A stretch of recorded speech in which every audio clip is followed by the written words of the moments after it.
تقييم لفندق نيو جاردن بالاس هوتيل. الفندق في نوعين من الغرف هقولك عليهم.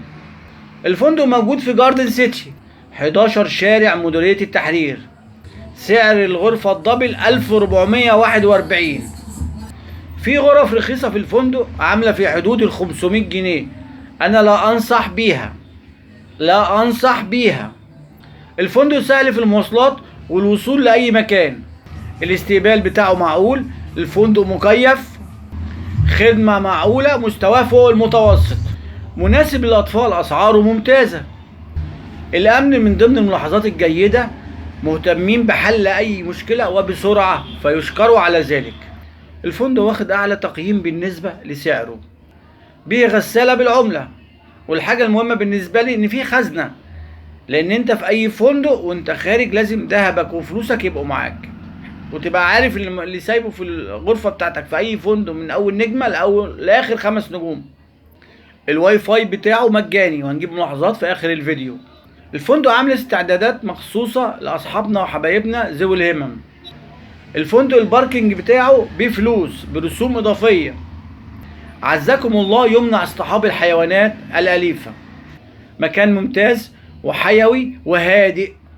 زي ما قلت في نوعين من الغرف، لا أنصح بالغرف الرخيصة. هو موجود في منطقة راقية في وسط البلد، فيها كل الخدمات وفيها كل المواصلات، بالقرب من أماكن حكومية وتعليمية كتير.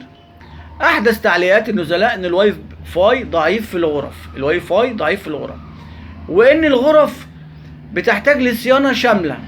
بعض الغرف لما يكون 3 في وسط 100، فبعض الغرف يحتاج إلى صيانة شاملة. إذا كان العفش، إذا كان الحمام والبارد والسخن. إذا كان حجزك بالتليفون أكد على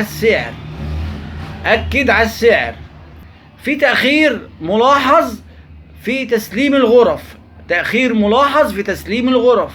لما يجي يحاسبك بدون فواتير ما تقبلش المحاسبة في فواتير.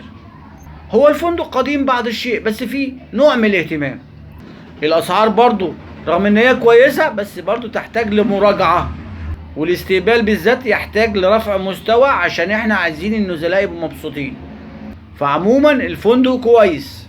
تاني بقول اتأكد من السعر والحجز قبل ما تروح عشان ما تحصلش اي مشكلة معاك. بنطلب برضو زيادة الإنارة والإضاءة اللي موجودة في الفندق.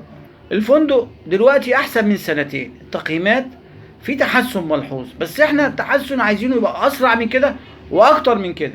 دي فنادق بلدنا وعايزين نرفع مستواها وبتبقى حاجات بسيطة جدا. قناة مسك الخدمات الأفراد والتجار. أنا جبت لكم كل الملاحظات على الفندق، والرجاء عمل لايك والاشتراك في القناة فضلا وليس أمرا. والسلام عليكم ورحمة الله وبركاته.